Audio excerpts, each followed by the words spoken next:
Yan eh. Oh, ito, mga kagrupo niya to dati. Simulan natin. Dito. Nagpapakita ba ng damay ko pa yung anak mo? Nalalaki, ang inaka. Ano? Pakita ba yan? Tumuwad ka na lang. Tumuwad ka na lang, Jeff. Sumbong mo, oh. Puro ka kayo pangan eh. Punta ka rito, basagan tayo ng mukha, gago. Alang, ako, ilabas mo mukha mo. Tingnan mo mukha mo, walang kakwenta-kwenta sa pagmumukha ko, gago ka. Ito daw yung gagawin niya. Jeff, eh. Takantot mo asawa mo, gago. O, yan.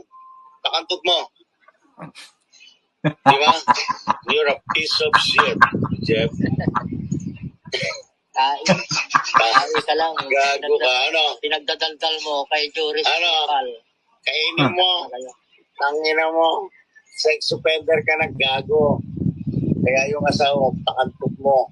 Kaya iniwan ka ni Christina Horton. Di ba? Ginangina mo. Yabang mo kasi, ano? Sige nga, kasuhan mo ako, gago ka. Tangina mo, pakantok mo sa kapitbahay mo. Asawa mo, gago. Hinamay ko din ang pamilya mo, gago eh. Tingnan nga natin ang tigas mo, Jeff. Matigas ka talaga. Kung hanggang saan ka darating dito ngayon, gago ka. Huwagin ang ina mo. Puro bunganga lang pinagpagaan. Puro ka lang bunganga eh.